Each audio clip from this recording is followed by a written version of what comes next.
Good afternoon, Mouin. How are you? Hi, Bassam. Great to be with you.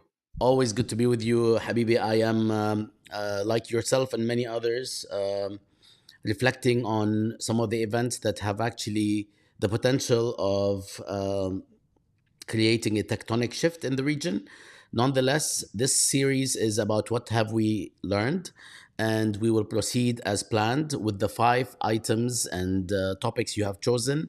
And these are Israel, United States, Palestinians, the West slash Western values and quotation marks, and responsibility for this genocide. Uh, Before we start, I would like to ask you to share with us if you have any comments on the here and now. We start usually with that for a couple of minutes. Where are we now with this? Is with this genocide and its repercussions, and then we'll get into the five topics.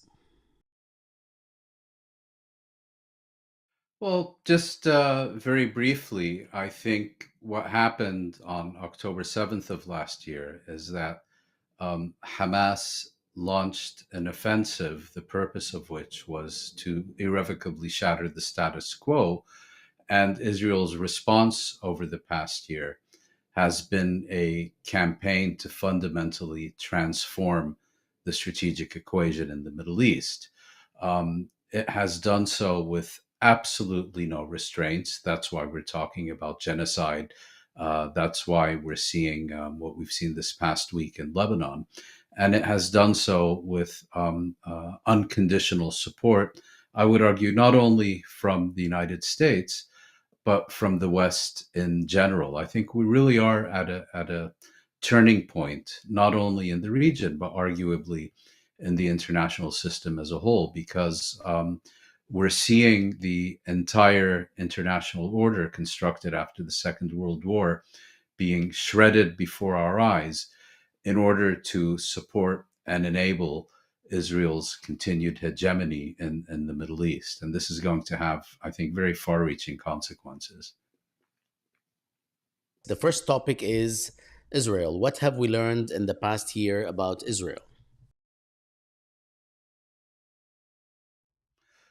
In a sense, we've learned what we always knew. The difference being that now it can no longer be hidden from view, and it's become common knowledge around the globe. Um, Israel is a state that is absolutely determined at any and every cost to maintain its supremacist regime, to maintain its hegemony in the region, and for which no amount of life expended is excessive in maintaining these goals. Um, I think the main thing that we should also have learned in the past year is that Israel as a state is so addicted to war, to violence, to racism, that there can be no durable or sustained peace in the Middle East as long as the Israeli regime continues. We have other examples.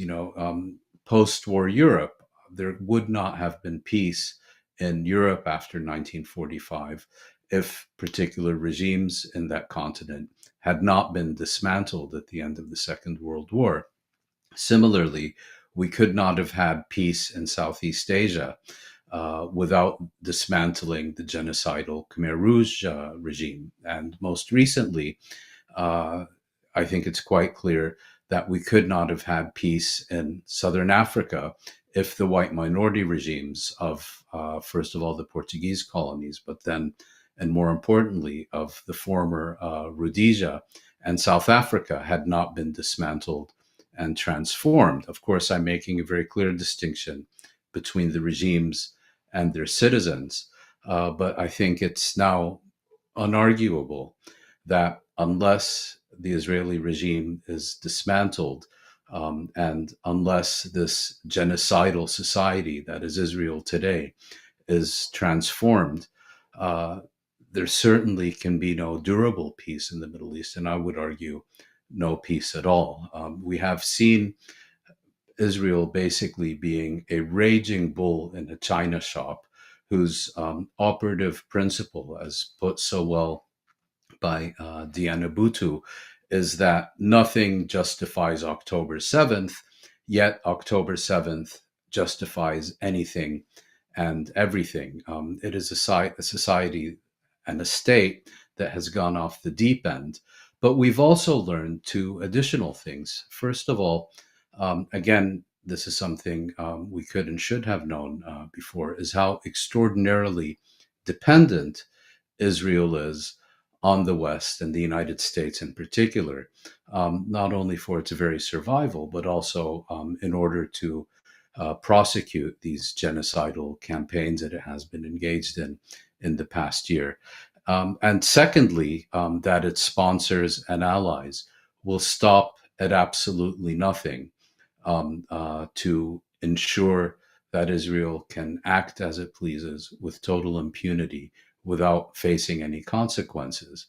And it reminds me of a statement made, ironically enough, by the former Egyptian president Anwar Sadat at the end of the 1973 war, which was that he launched an offensive against Israel to recover his occupied territory. But in the course of doing so, found out that he was facing not Israel, but the full might of the United States.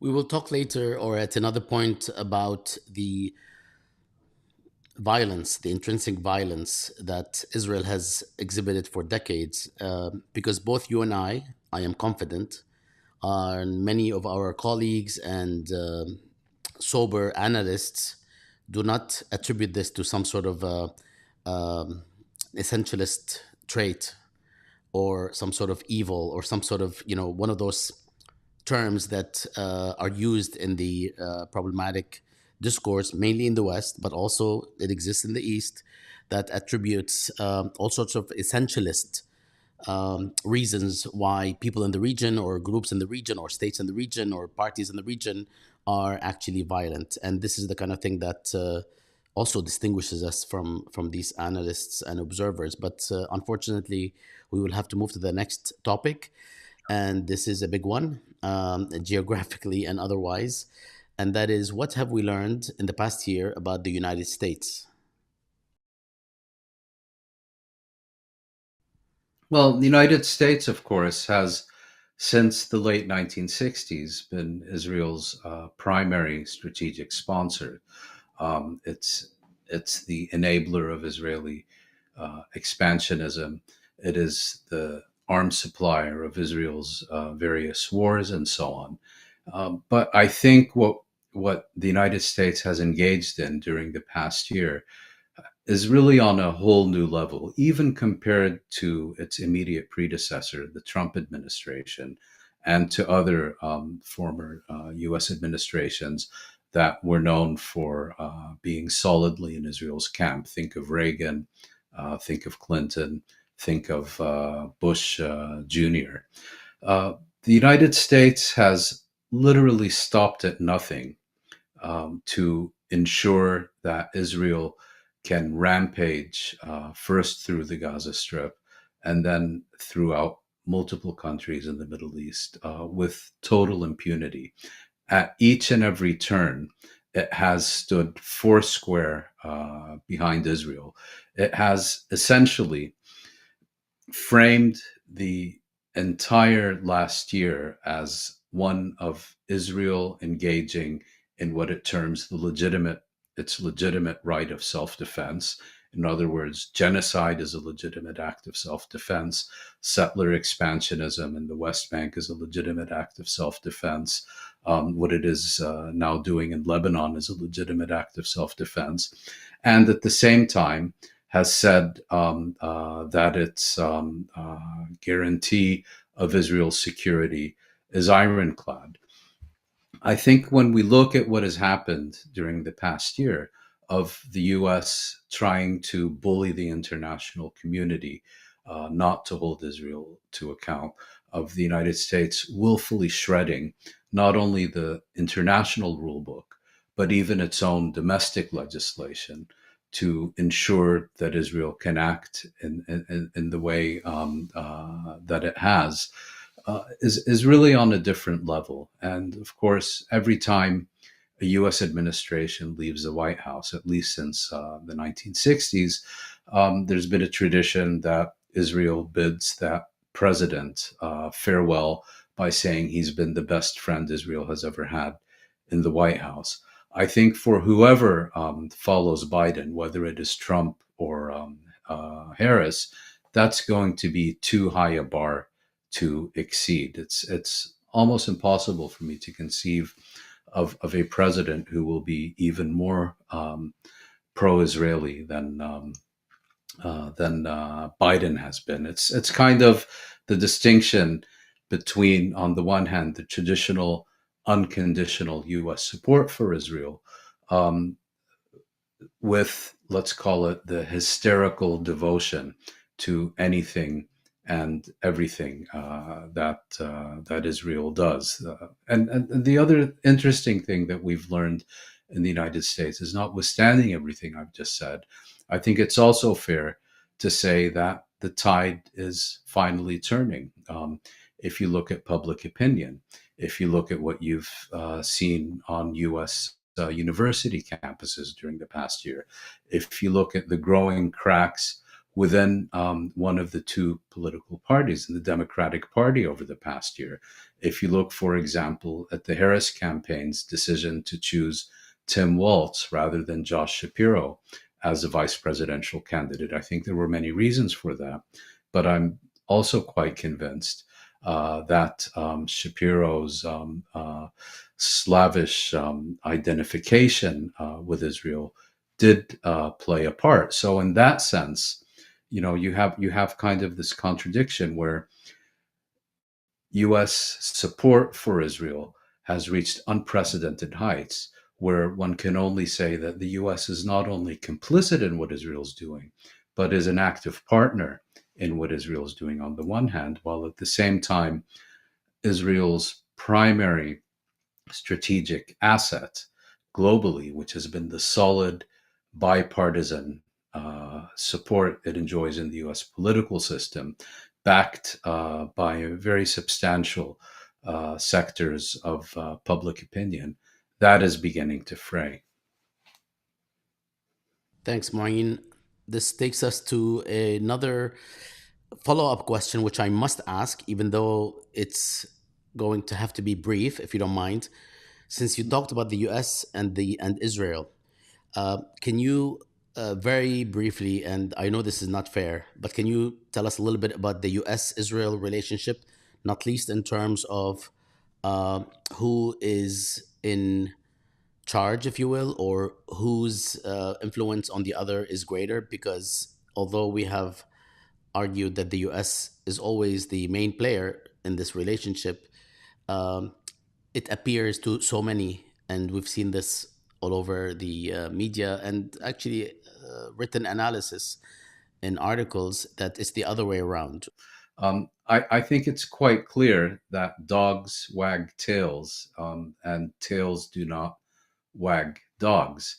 In this situation, indisputably, it's the United States that is a superpower, and it is Israel that is the proxy. And we have evidence going back at least as far as the 1956 Suez Crisis, that when there's a policy clash between the United States and Israel, when the United States determines that Israeli conduct is fundamentally um, contradicting the U.S. national interest as defined by Washington, it is always Israel that folds. We had this in 1956. We had this, for example, with the 1981 sale of AWACS to Saudi Arabia, which Israel pulled out all the plugs to try to oppose that. We had that in the 1990s when Israel was forced to cancel the sale of Falcon aircraft to China because they contained US technology. There are all kinds of incidents that show very clearly that it is the US that is a superpower, and it is Israel that is a proxy. And I think making the argument that the US is somehow being controlled by an Israel lobby and is constantly being forced to take decisions and pursue policies that it does not want to is really something of a cop out. It allows US elites to shirk responsibility for what they're doing. And not less importantly, I think it allows Arab governments to rationalize their continued paid client relation with the US with the excuse that they're actually trying to counter this influence of the Israel lobby. Thank you. Let's move to the third topic, which is Palestinians. And although this is uh, you know, it's a grand topic, but if you can, in the next few minutes, tell us what have we learned in the past year about Palestinians.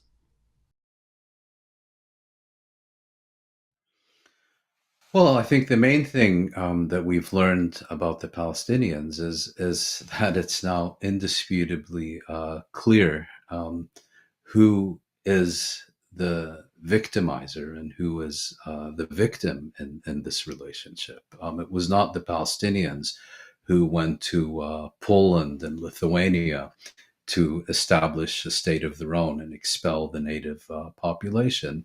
It was the Zionist movement that came to Palestine with an explicit agenda, not of seeking refuge in Palestine, but of transforming the country into an exclusivist and supremacist Jewish state. So once again, the problem is not the Jewish presence in the Holy Land.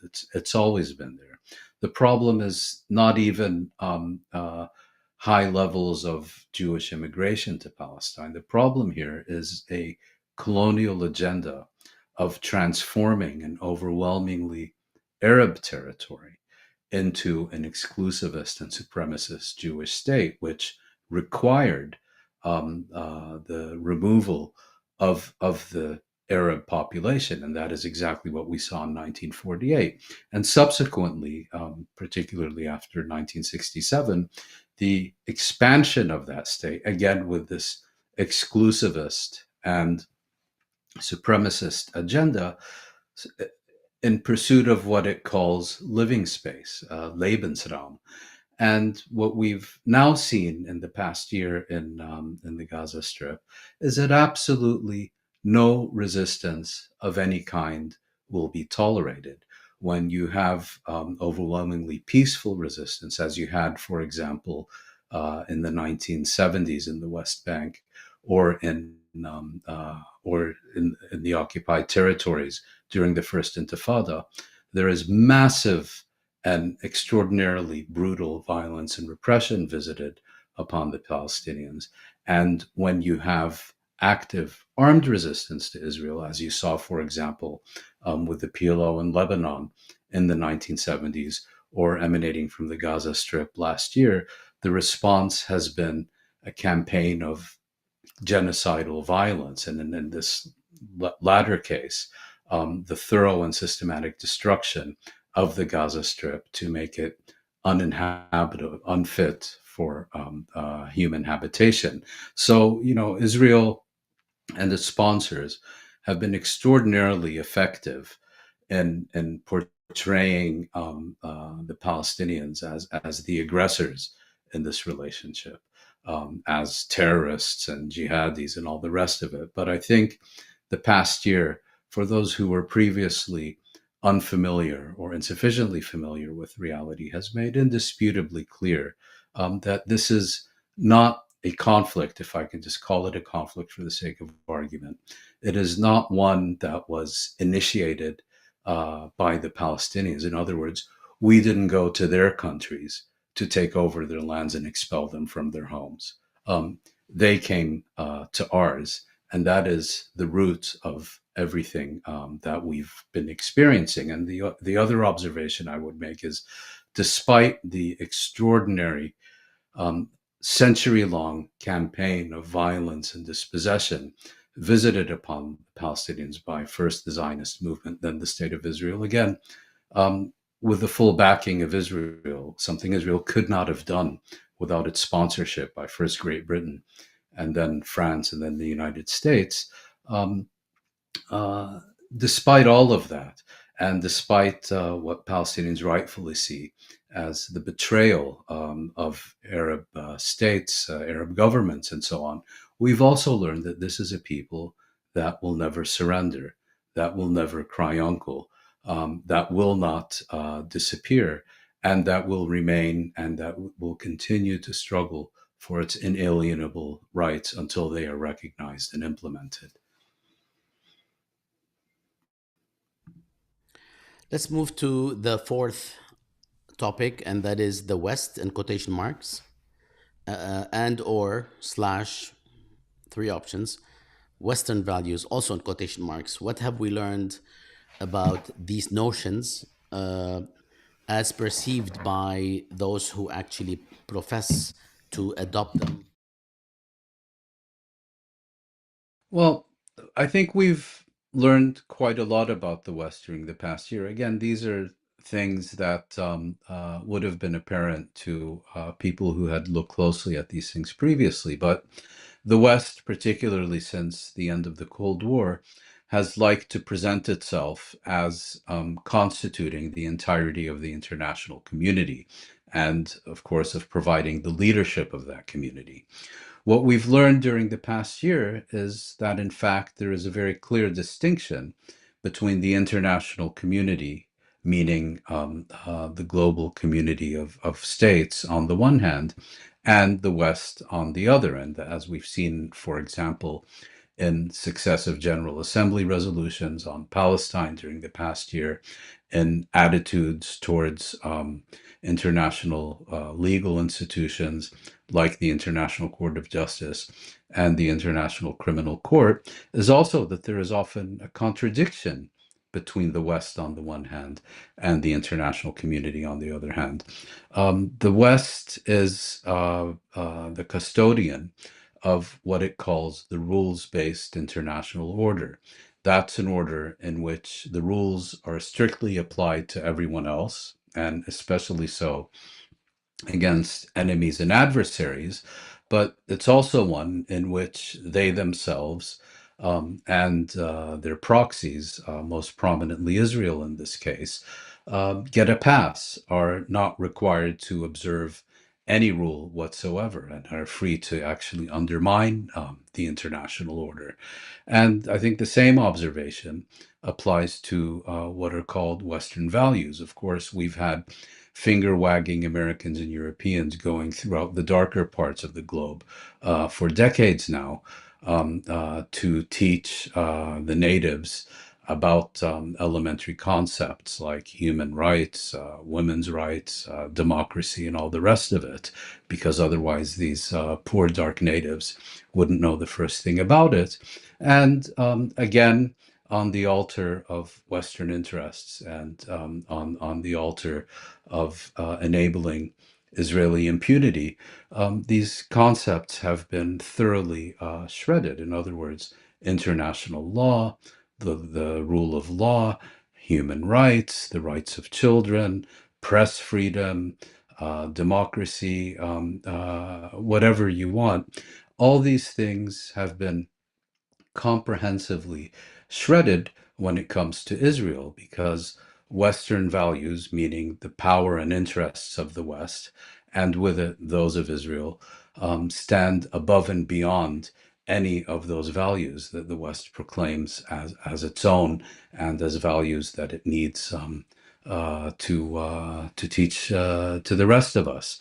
I don't envy these senior officials of US and EU funded NGOs when they now have to go out into the global south and once again with their wagging fingers begin preaching these values and explaining that they are emissaries of the West who are here to teach people how to adopt and respect these, because they will be thoroughly mocked. You know, how can you even pretend that you give any consideration whatsoever to human rights when you're enabling and actively complicit in genocide?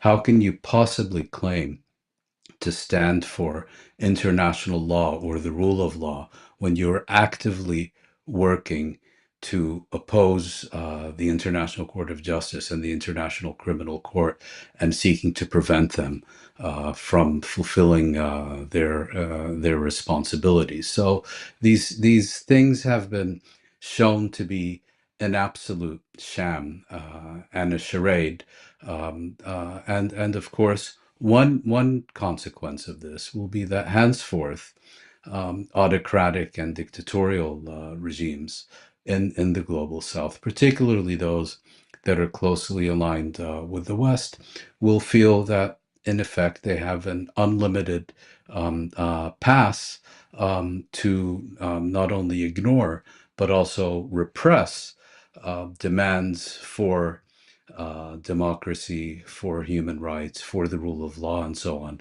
emanating from their own people, because they will know more than ever that Washington, that Brussels, that London, that European capitals have their back. We arrive at the last um, topic, and it's a big one. Again, they're all significantly big, and it is responsibility for this genocide. You can approach it however you feel fit. Well, of course, the manner that this is being presented um, uh, by Israel first and foremost, by its flunkies and groupies and apologists, and also by many of its supporters in the West, is that it is the Palestinians and the Palestinians exclusively, and specifically Hamas, that is not only responsible, but solely responsible for each and every death that happened not only on October 7th, but after October 7th. So if tens of thousands of Palestinians have been blown to smithereens by the US armed Israeli military, it's not the US's fault, certainly not Israel's fault. It's all the fault of the Palestinians because they started this war. Because after all, history began on October 7th. And anything that happened prior to October 7th, the entire century prior to October 7th, the half plus century between 1967 and October 7th, and certainly the last few years in the Gaza Strip, that's all irrelevant. It doesn't even qualify as relevant history in any way. The only thing that matters is October 7th, for which the Palestinians bear sole and exclusive responsibility, and everything that happened thereafter, for which Palestinians also bear sole and exclusive responsibility. So that's kind of the way this is being presented. Israel has been forced to do this, and of course it's the most moral army in the world, and all the rest of it. But although quite clearly um, Israel is the one perpetrating this genocide. That's why it now has to answer for its actions in The Hague before the International Court of Justice. Although Israel is the one perpetrating it, I think it would be unfair to ascribe responsibility solely to Israel for its genocidal rampage through the Gaza Strip during the past year. Any sentient being understands that Israel would not have been able to do this without the ceaseless supply of weapons and of munition, of diplomatic support that is provided to it, first and foremost by the United States, but also by European countries, by the UK, by Germany, and so on. Israel is not South Africa in this respect. It is dependent upon the West in ways that a colonial regime like South Africa um, never really was.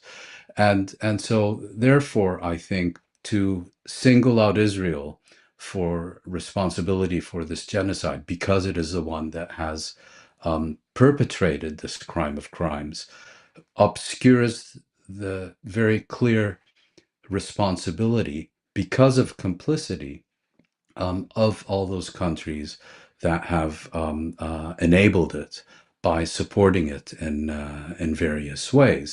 And I would also add that, you know, just as we look back at the 1930s and 1940s and look at prominent intellectuals, prominent opinion makers, prominent social figures, and so on, and judge them according to the position they took to not only what they saw happening, but what they knew would be the consequences of what they saw happening. Did they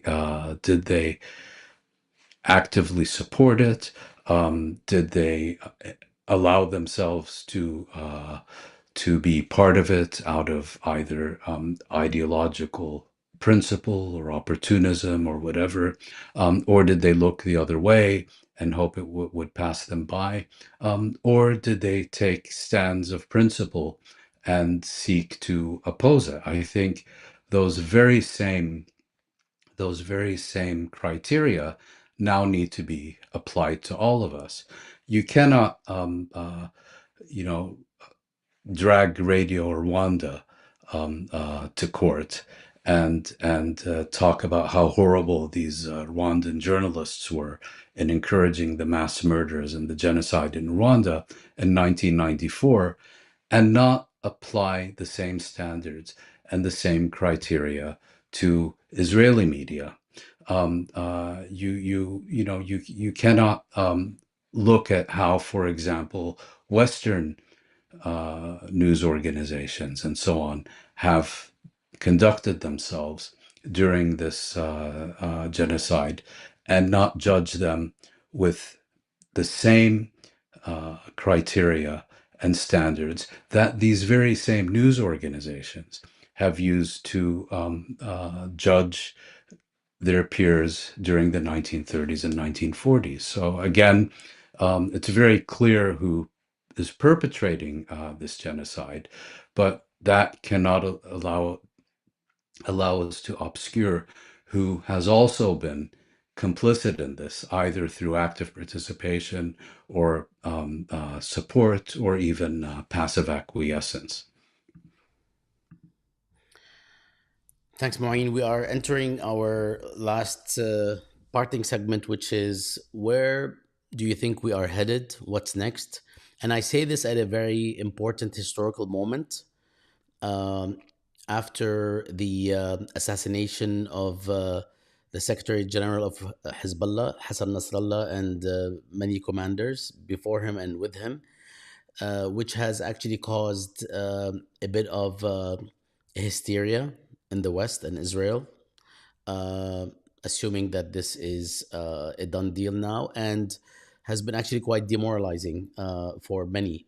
But the future is actually a bit more complicated than either the triumphalism or the defeatism that and you know, things of that nature that we might observe right now. You don't have to focus on this, but I I'm not sure how we can completely avoid it. In all cases, what do you see happening next in the short to medium run?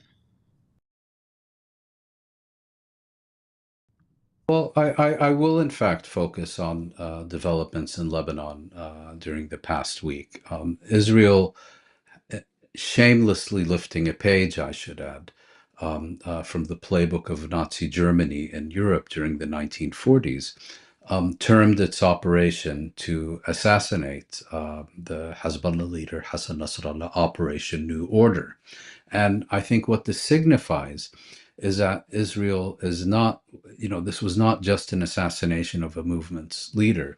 This was not just part of a campaign to cease Hezbollah's activities on Israel's northern border in solidarity with the Palestinians in the Gaza Strip. In other words, this was not just an effort to de-link Lebanon from the Gaza Strip. But this was, as I said at the outset, part of a much broader campaign to fundamentally reconfigure the strategic equation in the Middle East, to dismantle what is known as the axis of resistance or resistance front, element by element, take out Hamas, take out Hezbollah, with the ultimate goal, I believe, of regime change in Iran. Previous administrations, George W. Bush, um, Obama, even Trump, have not tolerated this from Israel and have prevented it from setting the entire region aflame. In Biden, Israel has found the perfect partner. Uh, I think initially it would have been fair to say that the Biden administration was dragged along unwillingly by Israel's agenda because it refused to place any restraints on Israel and refused to have a public display, in Biden's words, of any daylight between Washington and Tel Aviv. But I think we've now come to a point where the U.S. fundamentally shares the agenda of Israel's most extreme right wing government in history, and it is an active partner. And so I think the period between today and January 2025, when Biden leaves the White House, is a moment of extraordinary danger. I completely agree with you that this is not a moment for either triumphalism or defeatism. Wars are not decided by assassination. But nevertheless, when we look at the broader implications for the region, for the future, and most certainly for those who live in the region and will remain in the region, it's a moment of not just challenge and opportunity, but also of extraordinary danger. Thank you very much, Maureen, for your concise and insightful comments and responses and analysis of these topics. There's clearly so much more to share, probably now more than before, because of the actual fog of war, which is now even thicker than it has been as this genocide proceeds. We will see you again. I am confident and appreciate you being with us again. Thank you very much, Bassam. Thank you very much. Hala, hala.